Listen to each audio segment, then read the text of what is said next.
tous et bienvenue sur BFM Toulon-Var. On vous présente aujourd'hui cette toute nouvelle exposition qui sera visible à partir du 20 juin jusqu'au 27 septembre ici à l'HDE, l'hôtel départemental des expositions du Var. Elle s'appelle Inca, l'héritage sacré des Andes. Plus de 3000 ans d'histoire qui sont retracées, des civilisations précolombiennes jusqu'à l'empire Inca. Plus de 235 œuvres, des trésors qui sont aussi à découvrir. C'est une exposition absolument exceptionnelle et unique parce que pour la toute première fois, certaines œuvres sortent de leur pays et elles seront visibles uniquement ici à Draguignan. On va rejoindre la commissaire de l'exposition.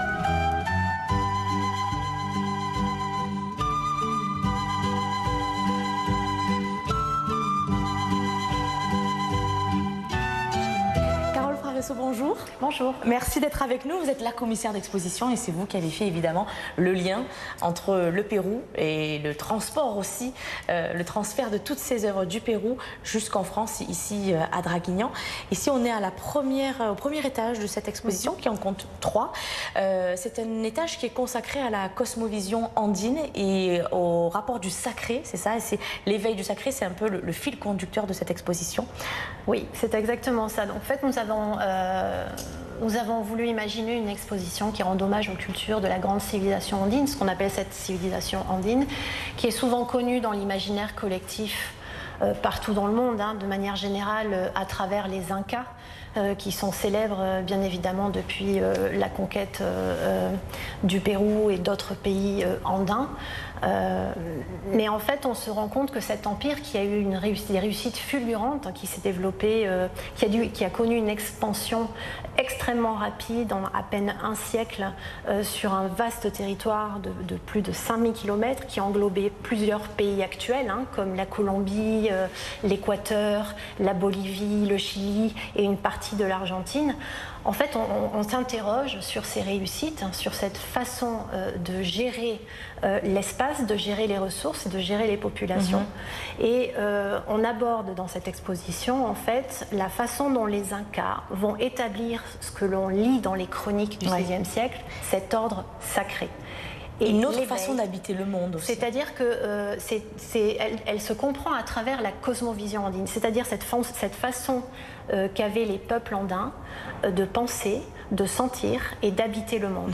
Et c'est ce qu'on appelle la cosmovision andine. Alors justement, pour représenter très bien ces 3 divinités de cette culture-là, eh bien, on va découvrir la première œuvre. Donc l'exposition commence par cette œuvre-là qui, donc, on le disait, regroupe les 3 divinités. Est-ce que vous pouvez nous l'expliquer?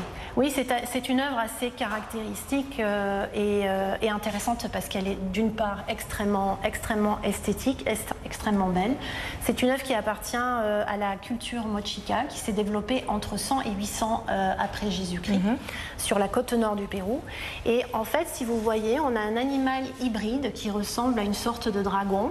D'ailleurs, on l'appelle le dragon andin ou le chien lunaire. Et si vous voyez, ça représente un félin qui est assis sur ses pattes arrière avec des crocs qui sont constitués de nacre. Et si vous regardez l'œil au milieu, son œil en turquoise, et que vous regardez dans l'autre sens, on peut voir un oiseau. Exactement.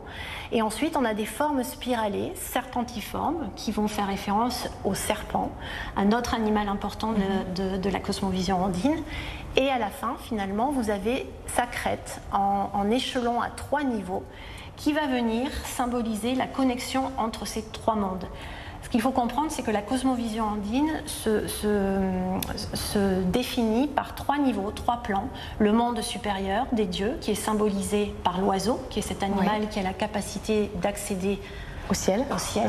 Ensuite, vous avez le monde inférieur, qui est associé au serpent, c'est-à-dire c'est un animal qui lui se faufile dans le monde souterrain, et le monde souterrain c'est ce lieu où les sources d'eau et où les graines vont germer, c'est le lieu de la terre-mère Pachamama qui va donner naissance aux végétations, et c'est également le lieu où les morts vont effectuer un voyage pour se transformer en ancêtres. Et entre ces 2 plans, vous allez avoir le plan terrestre qui est habité par tous les êtres vivants, où finalement les hommes, les leaders, créateurs, les communautés vont être en permanence en interaction avec ce plan supérieur et inférieur, en créant et en menant des rituels pour garantir finalement qu'il y ait une harmonie entre ces différents mondes. Alors justement, on va parler également dans la suite de l'exposition de 3 éléments clés que l'on retrouve ici. Oui, donc en fait pour comprendre les Incas, mais aussi toutes les civilisations qui se sont développées pendant 3000 ans au Pérou, on se rend compte que sur les vestiges archéologiques, tous les objets que vous allez voir, il n'y a pas de système d'écriture dans ces sociétés, d'accord? Donc les messages, les codes, les idéologies, tout se transmet à travers les matériaux, la céramique, le textile, le métal, le bois, la pierre, etc. Et en fait, ces objets vont être extrêmement esthétiques et vont tous être différents sur la forme, les styles en fonction des cultures, mais vont avoir des symboles récurrents qu'on reconnaît et qui font référence à cette cosmovision andine. Par exemple, la spirale, par exemple. La spirale, bien évidemment, que vous voyez ici, et qui semble être en mouvement permanent, c'est-à-dire que la spirale, c'est un symbole qui apparaît dans toutes les sociétés anciennes et qui va venir symboliser la continuité des cycles de la vie permanents. D'accord. Ensuite, vous avez, comme on l'a vu sur la crête de l'oiseau, le motif à 3 niveaux, cet échelon à 3 marches, qui symbolise la connexion des mondes, qui est décoré d'une volute. Donc on est sur connexion et continuité des cycles encore. Et enfin, on a un dernier symbole qui est celui de la dualité. La dualité qui revient beaucoup dans cette culture. Exactement, la dualité, pas dans cette culture seulement, mais dans la cosmovision générale de toutes les civilisations. La dualité, c'est cette notion que, un peu comme le yin et le yang, que les forces opposées doivent se rencontrer. Elles sont opposées mais complémentaires. Et en fait, cette rencontre, en quechua, s'appelle le tinkui.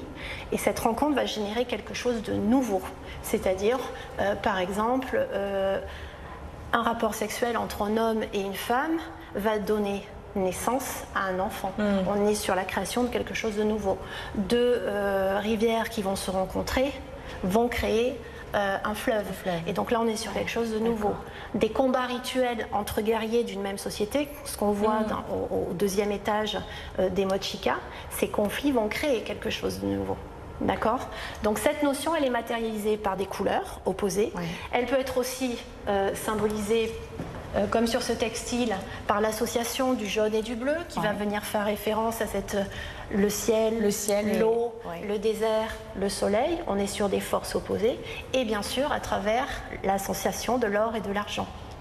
Que l'on retrouve également très souvent. Je vous propose de poursuivre dans la pièce juste à côté, puisqu'on va parler là cette fois de chamanisme, c'est ça? Oui, de chamanisme parce qu'on est sur les premières sociétés. Alors sociétés, quand on entend société, ce sont ces sociétés qui s'installent, s'assoient et vont commencer à construire des temples, c'est-à-dire des temples cérémoniels où auront lieu des rituels. Et les rituels qui se manifestent notamment dans les cultures anciennes, ce sont les rituels chamaniques qui aujourd'hui encore sont pratiqués. On n'est pas... Il y a du folklore bien évidemment, mais il y a aussi réellement un besoin et une continuité autour de ces rituels. Donc on est sur quelque part l'éveil du sacré, puisque le leader, le chef de communauté, à travers le chaman, va accéder à différents mondes, à différents plans, va voyager dans ces mondes. Pour cela, il va prendre des psychotropes, c'est-à-dire qu'il va être en transe. Il va prendre par exemple du cactus de San Pedro, qui permet en fait d'accéder à d'autres plans, d'autres niveaux de perception. Et la transformation, elle va se manifester par exemple sur cet objet où on va voir la représentation d'un personnage qui va avoir 2 visages. Là, on est clairement sur la transformation. On a un visage humain qui commence à se transformer en visage de félin. Alors, évidemment, on n'est pas sur une transformation au sens propre du terme, mais le chaman va, par ce rituel, accéder à des qualités, à des pouvoirs que possède cette divinité. Un mot quand même, Carole, peut-être sur cette œuvre-là, parce que cette œuvre, c'est la première fois qu'elle sort du Pérou. Elle fait partie donc de ces œuvres qui sont présentées pour la première fois en dehors de son pays. Effectivement, donc là on est sur une très belle pièce de la culture Cupisnique qui s'est développée durant la période formative vers 1250-200 avant Jésus-Christ sur la côte nord du Pérou. Chavin, son équivalente dans la Sierra, c'est-à-dire la cordillère des Andes, elle est plus dans la partie montagneuse. Et cette pièce, elle est très belle déjà esthétiquement, elle a cette courbe très particulière et sa forme fait qu'on l'appelle le contorsionniste, parce qu'il a une forme un petit peu de contorsionniste. Ouais. Donc c'est un objet qui appartient à la collection du musée d'art de Lima, le Mali. Dont on reparlera aussi tout à l'heure. Oui, exactement. C'est un des... Tous les œuvres, il y a 20 objets du Mali qui sont exposés dans cette exposition. C'est la première fois qu'elles viennent en France. Merci beaucoup Carole, on va d'ailleurs vous retrouver dans quelques instants en dehors aussi de l'HDE dans les jardins. À tout à l'heure. Merci.